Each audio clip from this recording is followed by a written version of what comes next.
Surfing has always been, I think, unusual as a sport because the way it was journalized or the way it was covered in special interest magazines was pretty good. And Severson set the bar pretty high in his own way because he was an intellectual guy. And the sport's really an aesthetic, kind of covered with a gravy of yo dude. So, you know, there's different parts of the sport that you can acknowledge, and the surfers that are surfers for life have some serious feelings of connection to what they experience in the water, and when you celebrate that, I think it's important to them. Surfing it's one of those useless sports. Has no value to society, but it's super important. I don't know of any other sport where people are as passionate about it. Let's put it this way. My house is on fire. My wife runs in and grabs all the photo albums. I grab my collection of surfers' journals. I mean, that's saying a lot. You know, I've read every single article that's ever been published in Surfer's Journal. Every single one, and I haven't ever found a bad one. The story is phenomenal. Every one of them is just incredible. This is a Romanowski kneeboard, kind of a homage to Reno, of course. Oh, yeah. And then that little gun was made by John Gray, shaped for a movie, and that was made in 1971. John Gray, I used to hang out with him a lot.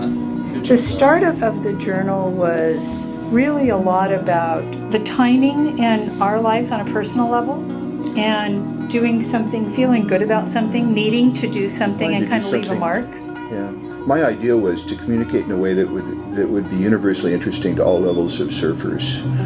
And it's not that ours is the only way to see it or express it. There's a lot of aesthetic, artful ways to see something and describe it and share it with someone else. And that's really what the journal is. It's a gallery where it creates an opportunity for people to share their feelings about surfing on that level. It doesn't have to be our point of view. I think we're really just a delivery device.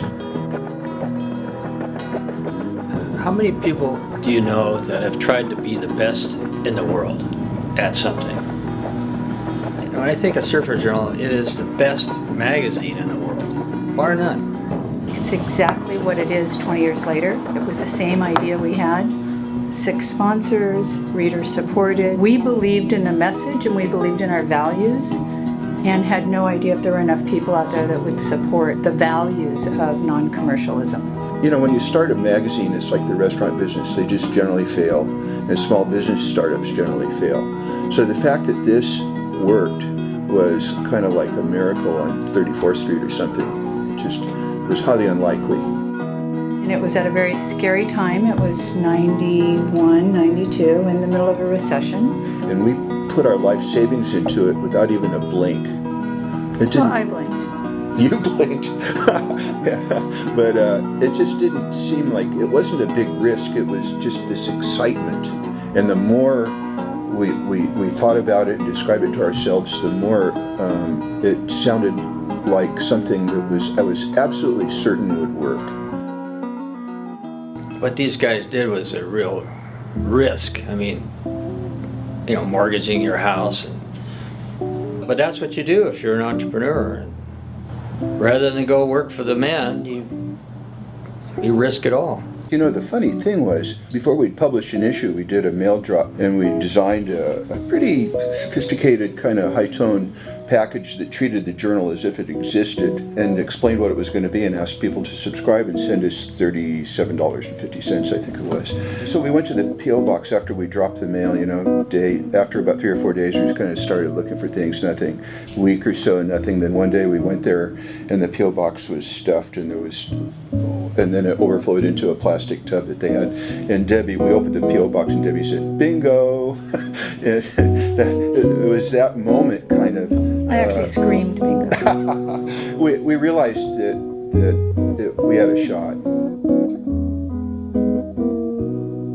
The thing about Patagonia that struck us was that their aesthetic, we thought, made them someone that we hoped would see what we were up to and would be willing to support it, because they didn't always do things for money. They did things to support aesthetics. So that gave us courage to ask them if they'd support us. There's a lot of similarity there and a lot of idealism. And market-wise, we only want to appeal to the 10%ers, the ones that appreciate quality and have the same values. And I think same thing with the Journal. Who was it, Bruce Brown, that said, I make movies for myself and I hope other people like them? That's kind of what the Surfer's Journal is. We talk story about things we believe in and hope other people respect it. Finally, I found a voice for myself, because I felt the same values in the same way that the Journal conveyed.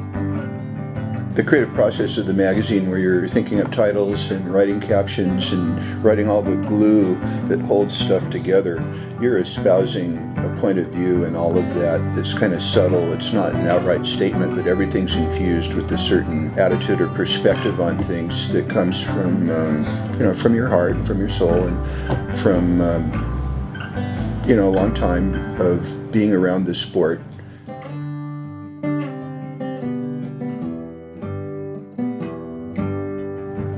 If you got a clear direction of what you want to do, and the direction is towards increased quality, you can't go wrong. So we followed the list of what we loved about publishing. What was good about it, and we did that. And we're still doing it. Yeah. 20 years later, we're still doing what we love about it, and we're not doing any of what we don't. And luckily for us, the surf world was an enabler for our self-indulgence.